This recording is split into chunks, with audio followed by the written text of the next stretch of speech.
What's poppin', guys, gals, non-binary pals? It's your boys, OG Hank 312 and the Incidental Nerd, back at you this week with a fresh new episode of Let's Talk About It. Brother Nerdo, what's going on, man? How you doing? How you living? How you feeling? What's poppin', homie? I'm doing good, doing well. Happy to be with you. Looking forward to having another wonderful conversation. My man, my man. This week, like I said, it's been a while since we did a Let's Talk About It. This week, we got a local Chicago. I'd like to think an up and comer. He goes by Jackson P. Larkin. Maybe one day he's gonna go as Cocaine Wallace. We call him AKA C.Wally, to keep it PG, but we'll talk to him about that. So I'm gonna bring him in. He's in the waiting room. Brother Nerdo, you ready to go? Ready when you are, man. Let's do it. Let's admit this man into the room. He should be joining us momentarily. Got to make it nice and awkward. Look at that. He's already Cocaine Wallace. So he may have already changed the gimmick. I don't know. He's connecting to audio. Let's see. Cocaine Wallace does his business in the streets. He's maybe not so technologically savvy. Mr. Wallace, are you there? I sure am. There he is. What's up, man? Yo, I was eating pizza. My bad, bro. It's okay. It's okay. But I mean, how should we address you? Should we address you as Mr. Jackson P. Larkin, Mr. Larkin, Mr. Wallace C.Wally? Cocaine. Hey, yo. my name is Cocaine. You know what I'm saying? But no, no. Well, and you know me, man. You know me as C.Wally the best, probably. You probably go with that the most. That's what I feel is most natural to you. So we can go with that. Just call me whatever, man. I got you. But I don't know if you guys have maybe you guys have seen each other in passing, said hello at shows. I don't know if I'm bad at doing the whole, hey, this is blah, but this is my brother in podcasting, Noel, but we call him the Incidental Nerd. And Nerd, this is Mr. Jackson P. Larkin, aka C.Wally. What up, C.Wally? Pleasure to meet you, sir. AKA the worst formal introductions. The pleasure is mine. Yeah. What's up, man? You looking kind of slim, bro. Yo, so first of all, thank you. Thanks for noticing. What's that? What was that? The lighting? Nah, man. So yeah, man. I started intermittent fasting again recently, and then on top of that, something that I'm gonna start bragging about on the internet. So I unfortunately have tricep tendonitis in both of my triceps. What is that? So tricep tendonitis is pretty much I'm overworking my triceps. So to give you a visual, right here, your tendon is right here. Sure. So it really affects your elbow and the bend. So with that tricep tendonitis, I shouldn't be doing any push or pull exercises. So essentially I can't do any upper body workouts right now. Wow. So with that, I started doing cardio again, started doing more running. Honestly, running's the best full body workout you could probably get. So, so intermittent fasting combined with cardio with some jumping jacks and some sit-ups. And your boy is down about 15 pounds. You know what I'm saying? Nice. 15, nice. I haven't seen you in about 2 or 3 months. And honestly, we chat a lot, but seeing you right off on camera, I'm like, man, that boy got slim. Yeah, man, I had to. Hey, look, man, I just got my new gear. Shout out for his gear. Got my new gear. Your boy got to be sexy. He gonna be seen in the gear. You know what I'm saying? But no, overall though, I want to be. Truth be told, I'm a pretty athletic guy, and because I'm such a everywhere I go, I'm a big man. I don't get the chance to show my athleticism because I don't have to, because I'm usually fighting somebody 5'5", 5'6", 5'7". For those of you that don't know, I am about 6'2", now dropped down to 245, but 6'2", 250, let's say, Running slim, man. Yeah, thank you. So I don't really have to do these over the top athletic things, but at the same time, I don't want to lose that skill. You know what I mean? I don't want to lose the ability to do it. And there's going to be a point in time where like I wrestle like a Dak Draper who's got a couple inches on me and we're about the same size. I got to have more in the bag than just being a powerhouse. You know what I'm saying? So yeah, when I have to pull these tricks out of the bag, I want it to be flawless, effortless, you know. So I want to feel good doing it too, you know. My main focus lately has been my stamina, you know. You always work on your weaknesses, and I know that that's always been like something that I always felt like I could get better at. So yeah, all of that happened. That's why I'm slim. Right on. Well, gotcha. well, I mean, I didn't want to jump right into it, but I appreciate that information. But you know, I was keeping up with you on the Facebook and the Twitter.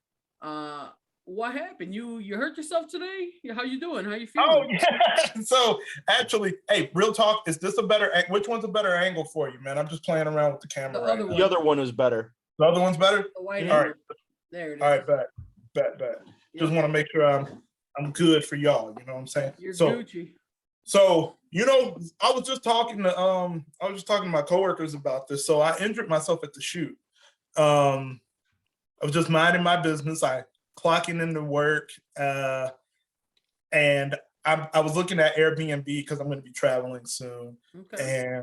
And I guess this girl. I work at a hospital. I will not say which hospital, but I work at a hospital, so everybody understands. And I was looking at my phone, walking to my department, and then this nurse got off the elevator with a patient on the cart. And to make a long story short, man, she just ran over my ankle. Oh. With the patient on it. So it wasn't just the cart; it was the cart plus a human. So you know, me, I don't worry too much. I'm like, I know what to do. I was gonna compress it, elevate ice, you know, do the thing or whatever. But my bosses care a lot about me, and they were like, you know, yeah, I know. You know, that's one thing I can honestly say. Like, I have bosses that they care about me. I can cuss on. Can I cuss on here? Absolutely. Fantastic. So, I mean, have you met me? you know, I'm just trying to make sure I met you, but I've met your co-host. You know, I got to make sure everybody's happy with my vocabulary. Listen, you sure as fucking Cocaine Wallace asking if he could cuss. How about that? But yeah, so they were like, "Yo, you need to go get that looked at," and I'm like, "I'll be all right, man." But they like stressed it, like, you need to go get it looked at. So I got it looked at, you know, and you know, I'll tell you, I have a contusion in the foot right now. You know, I'm just gonna rest. All you can do about that is rest. Sure. Right. Gonna rest. Unfortunately, I won't be at the freelance shows this weekend because you know I can't tear down. Right. With a contusion in my foot, you know. So fortunately, I'm gonna miss that show. And you know, Brian Keith, I love Brian Keith, man. He's become like a really good homie over his times in Chicago, and I hate missing any time that he's in Chicago. So that actually does kind of break my heart a little bit. But yeah, got a contusion, just gonna rest up. I'm gonna be back at it in no time. I got some things to do, man. Got some things to do. I know, people man. To see.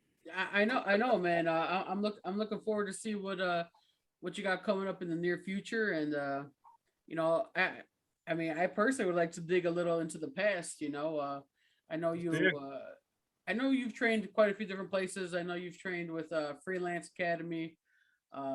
You know, tell us a little bit about like your starting, man. How long you've been doing this? Like how long you've been wrestling? All right. Without giving too much personal information away. Sure. No, you give us what you want to give us. I initially started training with Steve Boz. Yeah. Actually.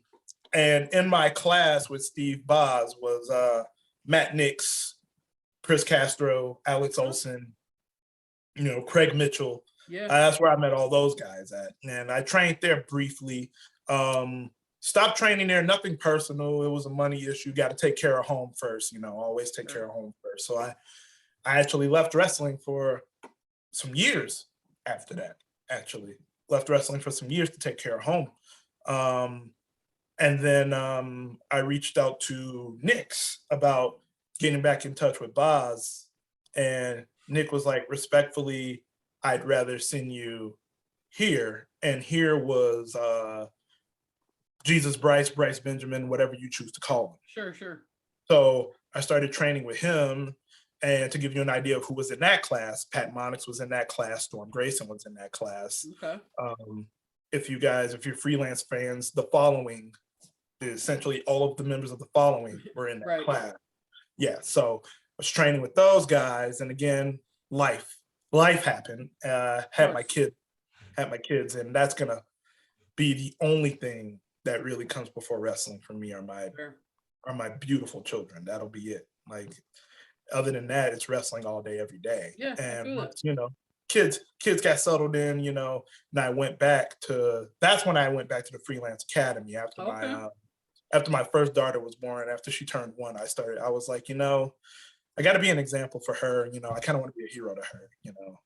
So went back to freelance academy, and the rest is history, man. I always say, like, Boz got me started. Sure. I say Boz got me started. Bryce made me a wrestler. Isaiah made me a very well-polished, pretty wrestler. Okay. So, like, you could have. Those are 3 names, especially in the Chicagoland area in the Midwest, that you mentioned, and people know those names, and like they can appreciate that you learned under them. Right. I'm very, very blessed to work under those guys. And I was thinking about my time as to, like, I was like, why haven't I had any matches for so long? Like, I knew after Boz I wasn't completely ready. So I knew that. But after Bryce, I was like, what the fuck, man? Let me get out here. Let me run it.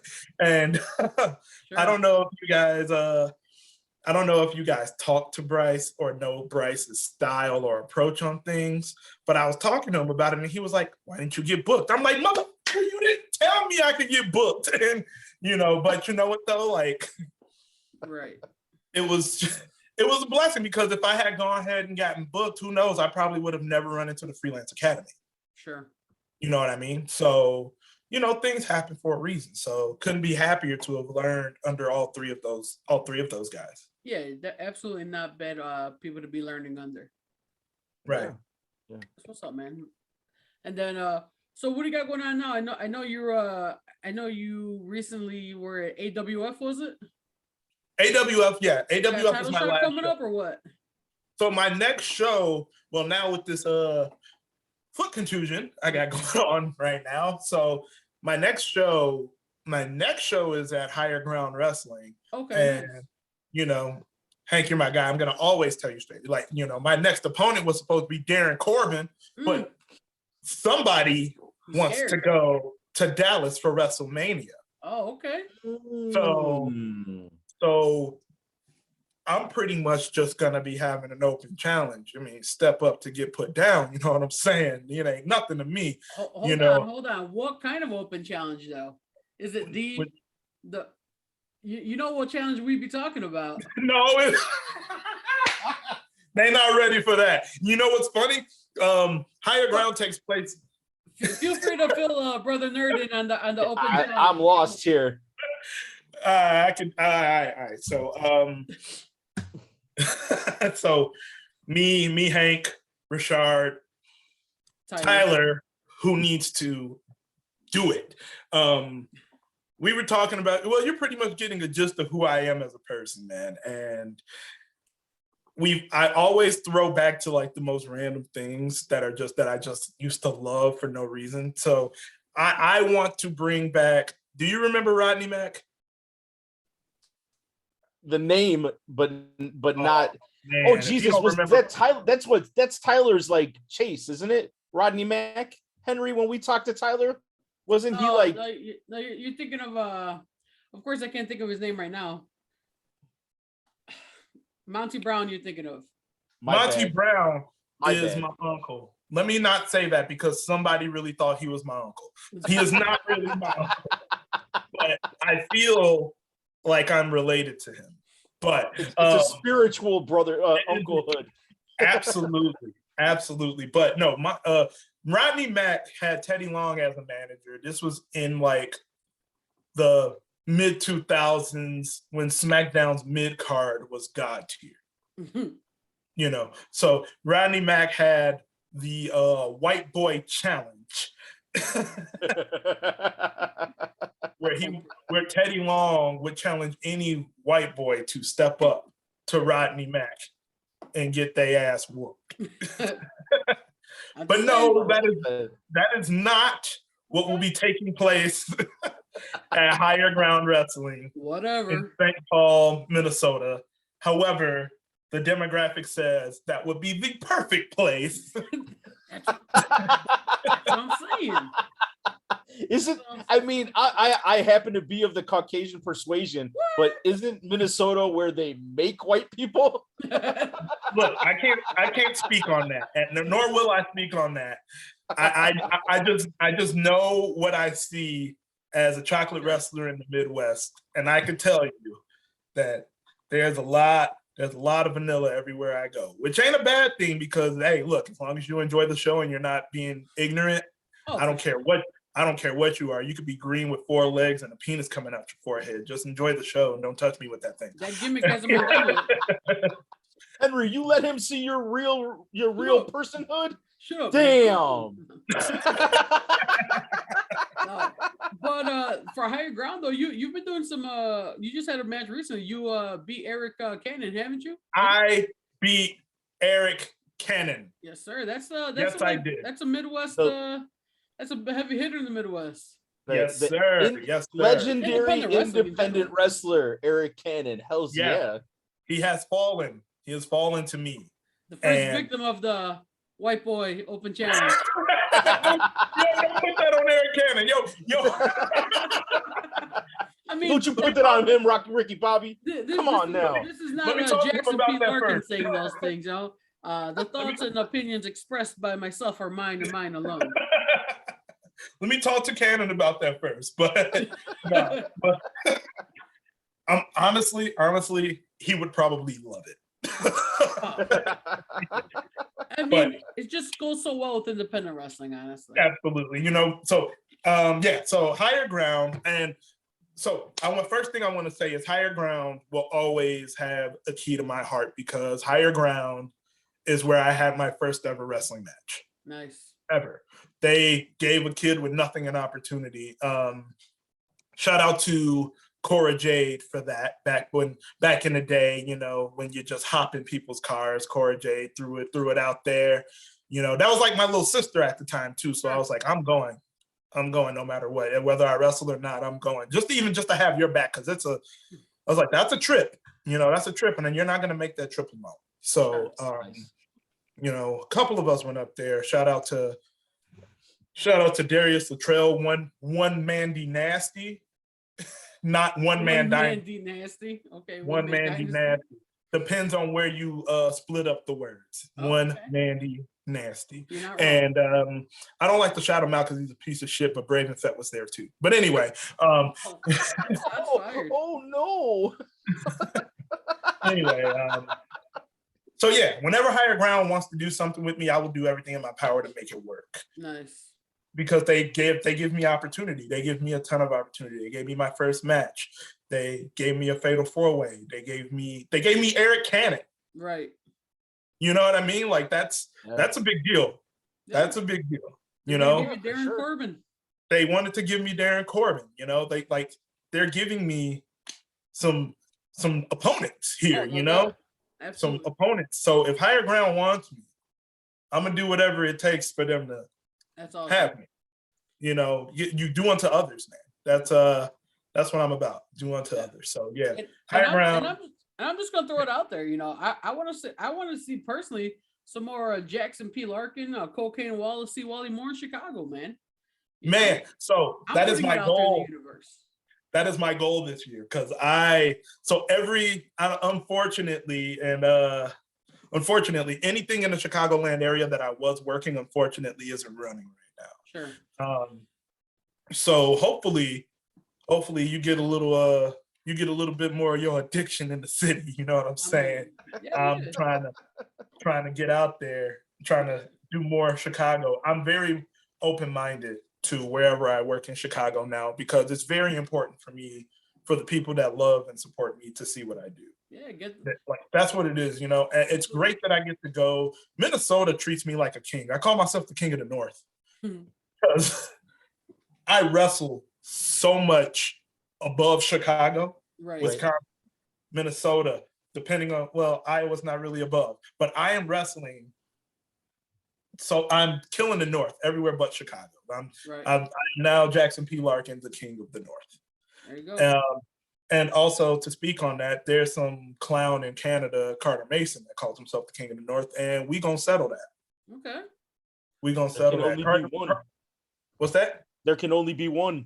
There can only be one. He thinks he's got it because he was on 205 Live for a little bit, but I'm pretty sure you guys don't remember that because when I just told you he was on 205 Live, you guys didn't react. Exactly. Yeah, didn't know. Was that something that happened? He's some small dude from Canada. Like nothing to worry about. Say that name one more time. Carter Mason. Okay. Now don't get me wrong. My man's got skills, yo. I'm sure. My man can go, but when you walk around 250 on a regular basis and you walk around 170, don't think you can step to me and call yourself a king. Sure. It's that simple. That's it's that fair. simple. I took a shit bigger than him just the other day, honestly. Like, what's he supposed? Like, what he supposed to do to me? Like, I'm from the south side of Chicago, bro. Like, he's from a province in Canada. I slapped the shit out. A province. Why does that sound so like insulting? Like you're from a province. What they call him. That's what they call him up there. Bro, I think you got more beef with him than you even realize. Because I'm just like looking at here, and apparently he's Canadian cocaine. That's one of his nicknames. Oh yeah, he's also a rapper. He said a Canadian rapper. Cute little boy. Yeah, like Aubrey, but you know, just weirder. Yo, that's pretty wild, man. I thought the prerequisite to rap in Canada was look like a doofus in a wheelchair first. But shots fired, Drake. You heard it here first, dog. Drake, I actually have no beef with you, but it is what it is. C.Wally versus Drake at the Collective 2023. Run it! Run it! He said, please, let's go. Please. I'm going to come out to Worst Behavior. Come out to all the Drake hits. But I just seen not too long ago on Twitter, you're talking about you want to come out, you were thinking about, different entrance music, and of course, as I bring this up, his name escapes me, but he comes out to the Fugees. Wes Barkley. Wes Barkley's my guy. Yeah, man. So, so between Wes Barkley, between Scott Hall, rest in peace, it's such a strong, such a powerful song. And it's one of those things where it's like, theme music, people have the same theme music. Depending on where you go, somebody has to give it up, whatever. Sure. But I feel like it's part of your presentation. Yeah. You know what I mean? It's a big part of your presentation. I mean, that's the first thing that gets people. Exactly. And the last thing that I want people to think is, oh yeah, that's that one Wes Barkley song, and then see me, and it's like, oh yeah, because there are people out there that actually don't know the Fugees.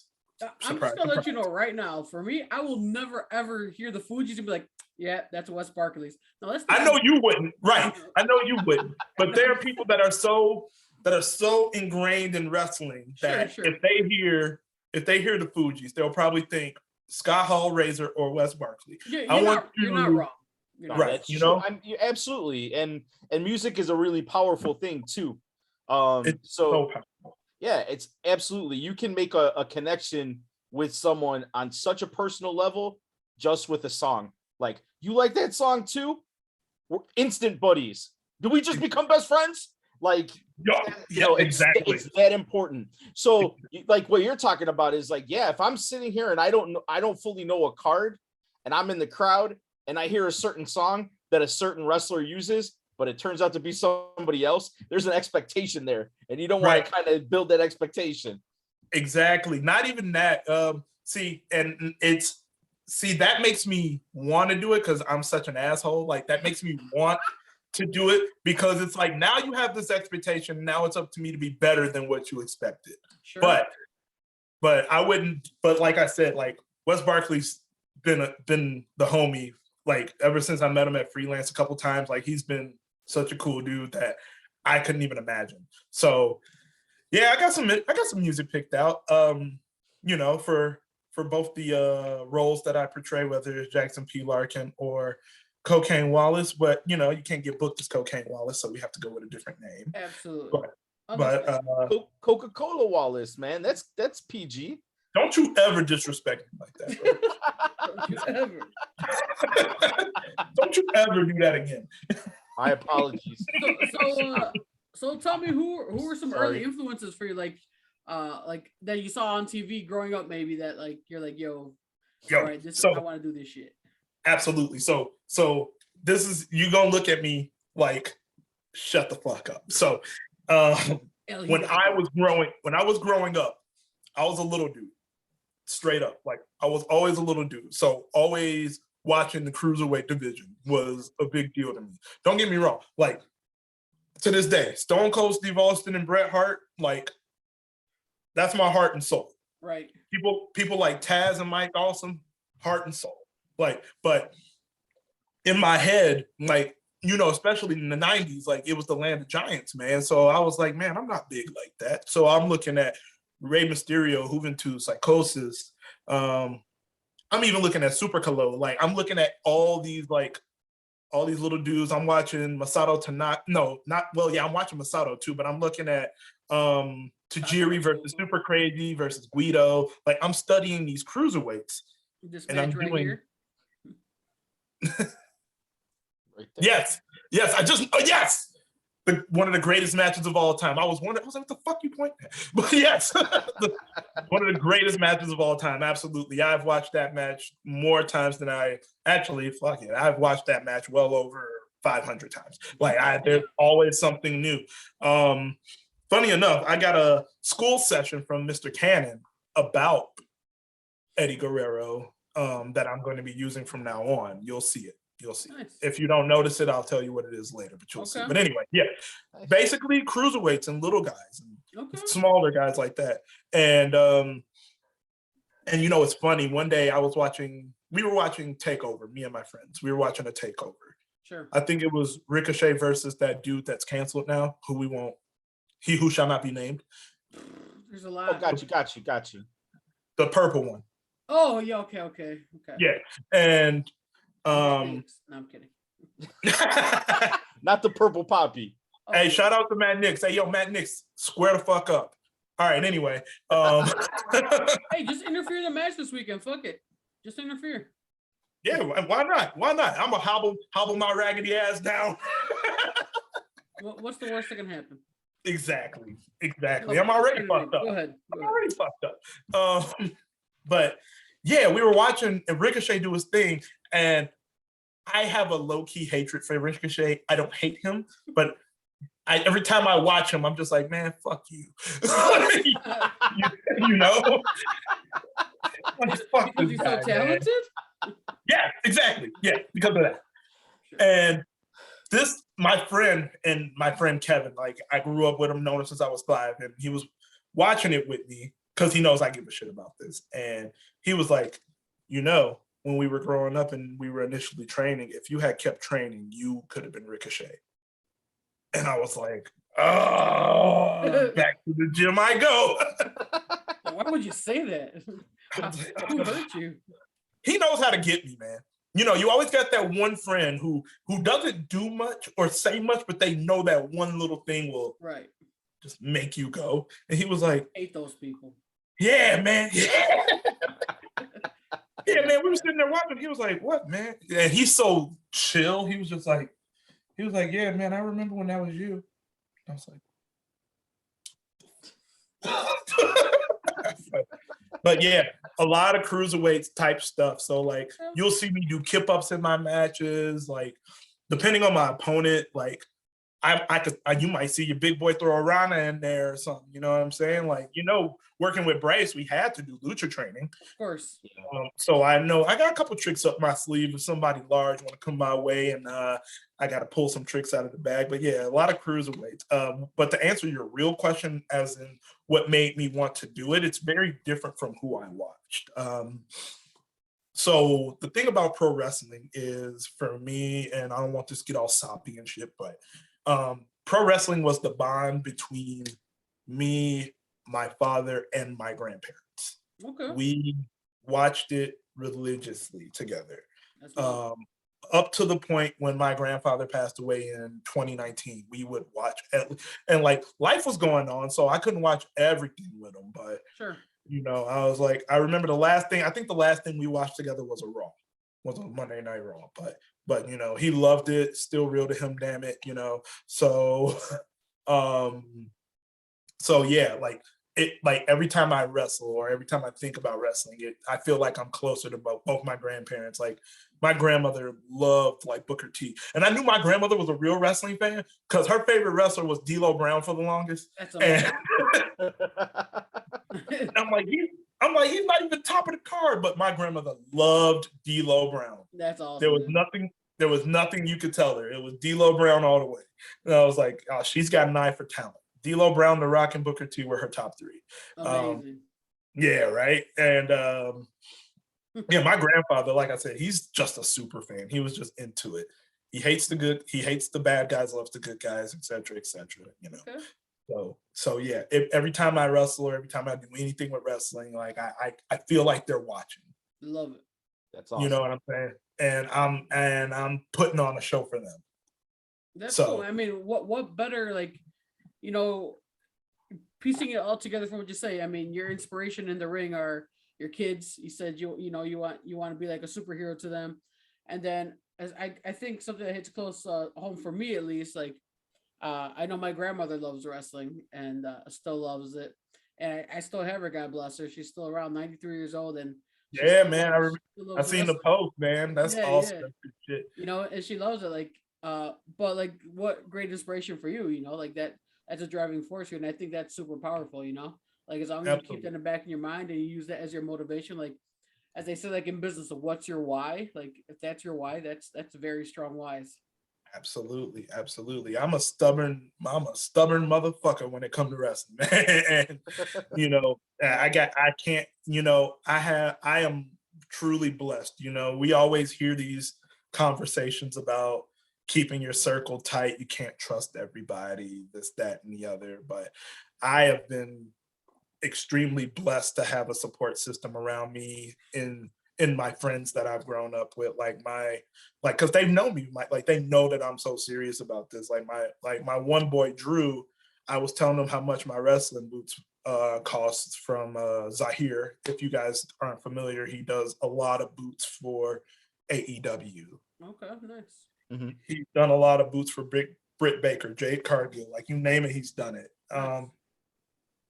And I was like, yeah, dude, I can't get these boots. And like 20 minutes later, I got like the full amount of the boots in my PayPal account. And he's like, wow, man, you can get these boots. And I'm like, you know, yeah. I don't, you know, and anytime I was doing the show in Chicago, my guy Nick always buys a ticket. My guy Kevin always buys it. You know, I can't fuck this up. Like, people have literally invested in me financially and with their time. I have a lot. I feel like I got the South Side on my back, bro. Like I cannot let my grandparents down. Can't let my daughters down, and I can't let the homies down. Like I'm the one. I got to be the one. I love that, dude. I love that passion, and I know that's real. And you know, you're coming from a genuine place. You know, you know, I know you got your characters and whatnot, but you know, I can attest from our Uno nights. There's plenty of opportunities that you've had to talk shit about people, but you don't. You take the high road, and you know, and our Uno nights that we play, you know, we cut loose a little bit. You know, some people cut a little looser than others, right? But you know, anytime there's been like an alley for you to take it, like because obviously you know a lot of people in the business. You've been there. You've been around. You know the real them. You know them not putting on characters. Yeah, exactly. So you've always taken the higher road when even when nobody was watching or listening, as they say. Yeah, you know, I mean, I don't know, like it's just me. You know what I'm saying? Like there are times where I am frustrated, angry, pissed off, things like that. You know what I mean? Like, you know, but me, like, what good is it gonna do if I shit on the next man? You know what I'm saying? Like, that person might have something for me later in life. You never know. And it's not even about that. It's just like I said, like if you don't want, like I typically don't do shit that I wouldn't want happening to me. Fair. Strong believer in karma, and like when people disrespect, that's why I get so mad when people disrespect me or when people try to like keep me down or anything like that, because I'm like, is this like is this how you would want to be treated?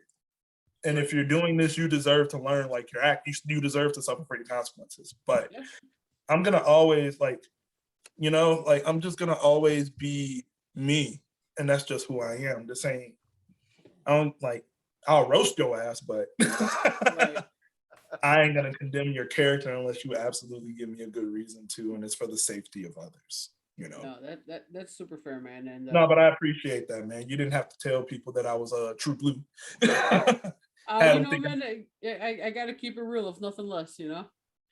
But no, let them think I'm a piece of shit. Yeah, you're an asshole. Thanks. No, but fuck that C.Wally guy. You don't want right? You don't want to fuck with Cocaine Wallace, boy. He'll fuck you up. You better keep talking to Jackson. There you go. But you know what? I actually I want to pivot and I want to talk to Eric, because other than wrestling, you know, we're so give you a little background on our podcast. We're called For the Pop because obviously we do love wrestling, but we like to talk about pop culture. We like to talk about everything what pops you. So in your daily life, what pops you other than wrestling? Like what is your shit? Dog. So music, anime. Yeah. Music and anime would probably be my top two things right now. And just like good company and good conversation. Sure. Right now, and when I say music, you know, everybody's like, oh, like yeah, I fuck with hip hop hard. Like, yeah, I do, but I've been really, really diving deep into this this city pop 1980s shit. It's pretty much Japanese pop music. The way I describe it to people is a bunch of people from Japan heard Motown and they flipped that shit. That's amazing. It's fire. It's fire, son. Yeah, the genre's called city pop, but if you ask Ewok Desmond, shout out to him, he's been mad helpful for me too. He calls it that fly Japanese shit. So yeah, dude, I've been digging deep into that genre and I'm in love with it right now. That's just to give people something different other than the typical hip hop and that's so on and so forth. I've never heard that. Dog, I'm gonna send you. I got you. Don't worry. Have you heard of this? I know you're a lot more in tune with. Nah. Like, my wife is she loves anime, and like seriously, I'll jump in her car, and a CD will be in the car that like it's all straight up stuff from either like Japan, anime outros and shit like that. No, not just, bro, just like all sorts of like K-pop and all of that stuff, and like I'm in the car with her and she's singing the words and like she knows what it means because she's looked it up, but she's singing in another language and she don't speak that language. I'm close. I'm trying to get there, man. I'm trying to get there, you know. Like I kept what's up? No, go ahead. Oh man, there be times where I be trying to sing and shit, and I'm like, you know, damn well they could be calling me the N-word, and you just would not give a fuck. Just out here. I'm like, they probably just they probably saying like the worst shit I ever heard in my life, like, but the shit is fly. Like, but it's fly. But yeah, man, like I said, I'm gonna send you some stuff, man. I mean, I feel like everybody's heard, I feel like a good amount of people have heard the song. It's called Plastic Love. It's called Plastic Love by this girl named Maria Takeuchi, I want to say. But that's one of them songs that I feel like if I played it, you either heard it before or you heard somebody else play it. But Sure. yeah, man, don't worry. I'm gonna put you on. Don't worry. That's been the genre for me lately, man. I just got this this vision in my head, thinking back to our conversation of a few minutes ago. You coming out to some like banging ass anime soundtrack music. No. So so I was just talking to See? yeah, I was just talking to Danger Mask, right? Yeah. And if anybody's wondering, like, my dream promotion, I love them all. My dream promotion is New Japan. Sure. I feel like New Japan would appreciate my wrestling style there. They would appreciate my size there. You know, I'd probably fight Jeff Cobb like weekly. But there's this song. I said if I went to Japan, I would probably have a gimmick like Swerve's. Okay. You know how Swerve used to come out to the Shaka? Shaka Khan, yeah. Right. Hell yeah. So there's a song. There's two songs that I've narrowed down for my Japan debut. Okay. And they're both in that city pop genre. One of them's called Midnight Pretenders. By the way, that's a fire ass name for a song. And the other one is called Dangerous Scent. And I'm trying to figure out which route I want to go. But Midnight Pretenders is so smooth that like people would just be like, oh, this is okay. Like, and I want that. So yeah, Nice. there's been talks. You know, Danger Mask, actually, for those that are curious, if you ever heard his entrance music is actually the outro to Full Metal Alchemist Brotherhood. I think the 3rd season or the 2nd season outro, if anybody's curious. Yeah, one of those is his entrance music. So yeah, that's as much as so like Jackson P. Larkin, Cash the Stampede, whatever you want to call me, Cocaine Wallace, absolutely loads Danger Mask. Like, I hate that he exists. Sure. But Eric loves Danger Mask so much. How can like you not? that's my that's like my go-to. That's like one of my go-to guys. Like, I know, like, if I'm taking a long car trip, I can call Danger Mask. He'll hop in the car. He'll get in on this fly Japanese shit with me. We don't agree on shit, which is what makes the car rides even better. We don't agree on a damn thing. I'm gonna put it out there. Danger Mask has Brown's Chicken in his top 3 fried chicken places of all time. And I will fight him if he ever disrespects fried chicken like that again. Top 3, huh? Yeah, I will say, as an older gentleman, which I am, I'm 45.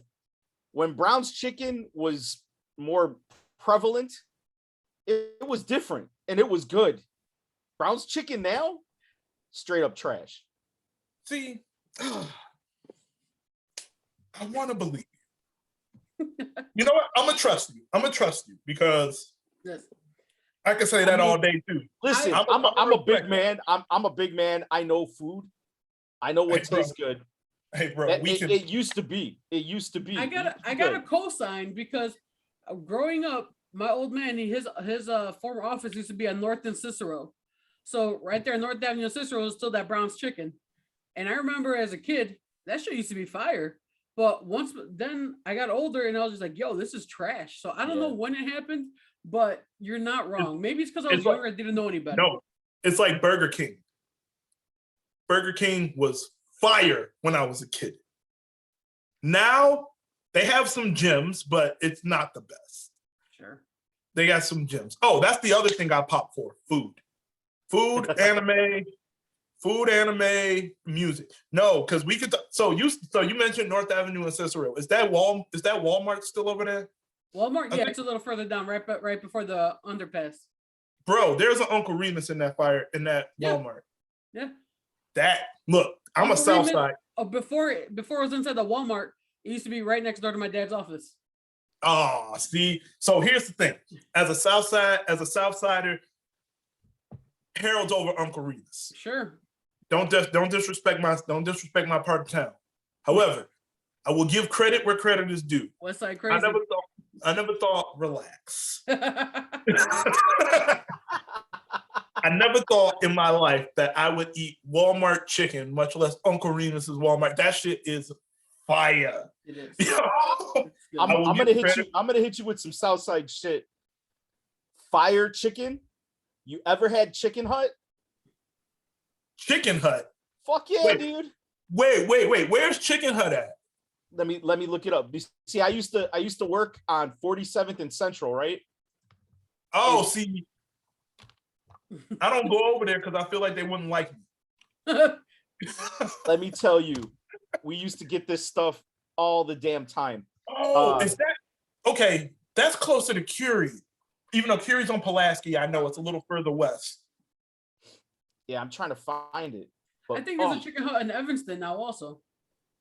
Man, it's literally the best fried chicken I've ever had.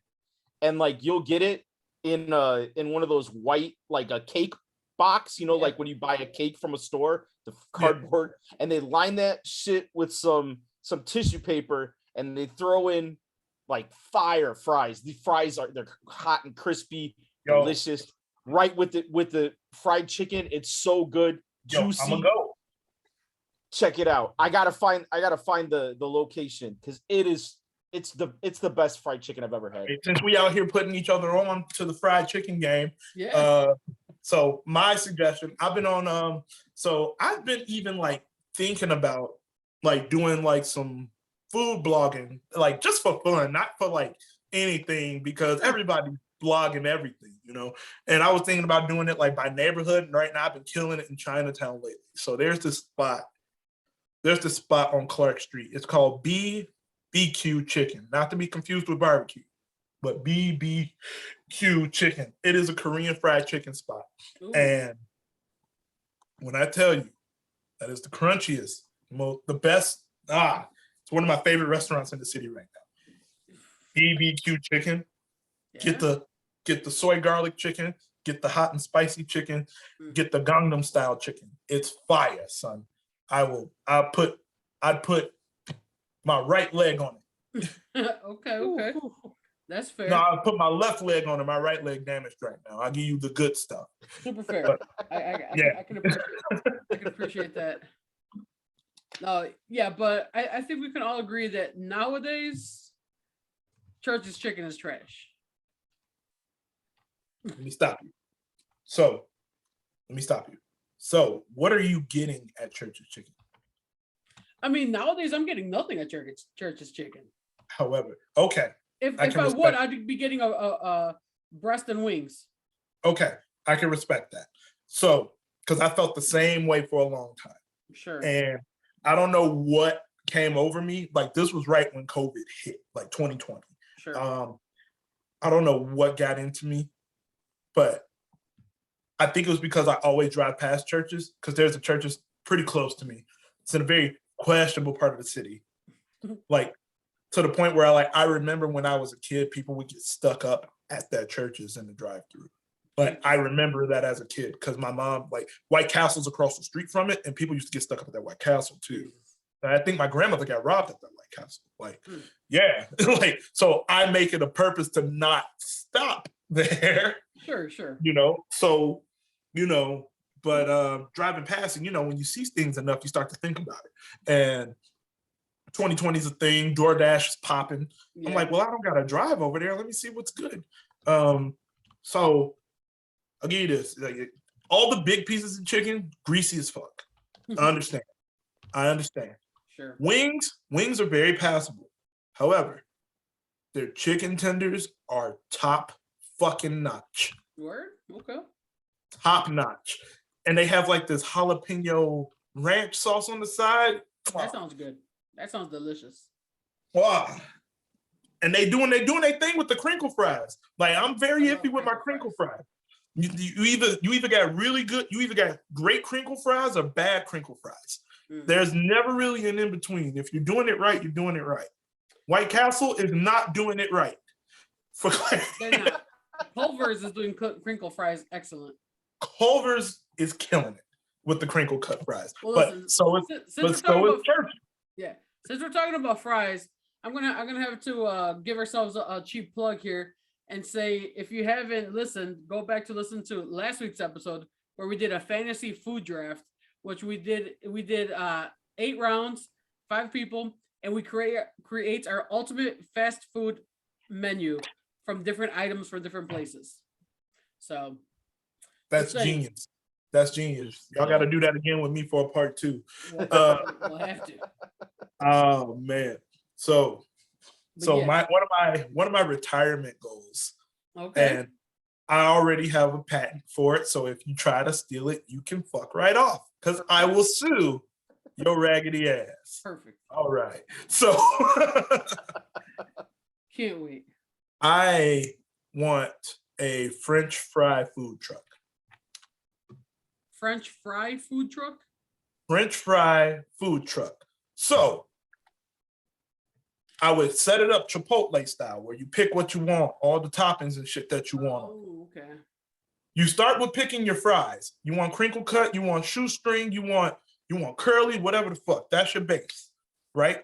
Then you choose all the toppings that you want on it. Meat is extra. I'll have some exotic shit on there, you know what I'm saying? Like, and we just really like park outside of, trying to park outside of a sound bar with all these drunk motherfuckers at 2:00 in the morning. I park outside of Emporium in Logan. You know what I'm saying? Yeah. Just make some magic happen, Like, that's what I want to do. Get a French fry food truck. Because it's something so simple. Because the moment you hear fries are available, like, it's easy food. Right? Right. I mean, the great thing about fries is it soaks up all the alcohol. Exactly. It's easy. They're easy to eat. They're easy to transport. You don't really have to do much with them. You just and like, it's something so simple, and then you throw that extra pizzazz on it, make it fire. You good. Hey, no, we gotta discuss something after this totally different than what we were just talking about. Yeah, totally unrelated. Yeah. It's funny you would say that, because I had this idea for a poutine truck years ago. Like, so that's right in that same realm there. And what happened? Well, it hasn't happened yet. COVID. Oh, you see? Hey, keep waiting, motherfucker. Well, listen, in the interest of time of whoever may listen to this, we'd like to keep it a little more condensed for an easy listen. Before we cut you loose, I want to say thank you for coming on, giving us your time, chilling with us for some good laughs. So I'm going to say I personally look forward to see what's next for you in your wrestling endeavors, and just in general to keep up with you, man. Because I think personally you're a cool dude. So regardless, we you got at least 2 fans here. So man, definitely. Thank you both, man. Hank, you always been good to me. Yeah, sure. Whenever I run into you, man, and I don't ever forget that. You know what I'm saying? But I definitely appreciate both of you. Thanks for reaching out to me and having me on, man. You guys are great, man. Thanks for this. It's very means a lot. It's greatly appreciated. Yeah, brother Nerdle, you wanna bring us home? Abso-freaking-lutely. So we have been having what we like to call Let's Talk About It, which, pre-COVID days, sir, you would have come to my home, you would have broke bread with us. Not bread though, you would have had tacos. Yeah, we used to do this in person and have tacos with people. Yeah. So let me just put it this way. We owe you some tacos. It's out there. So, but this has been another For the Pop Let's Talk About Wrestling with our buddy C.Wally, Cocaine Wallace. Hold on, I gotta interrupt really quick. Give me your socials. Where can we find you on social media? All right, man. I was getting there, brother. Oh, my bad. I thought you forgot it. I jumped the gun. It's gonna be tough because I am like the worst at social media. Instagram, JPL_2531.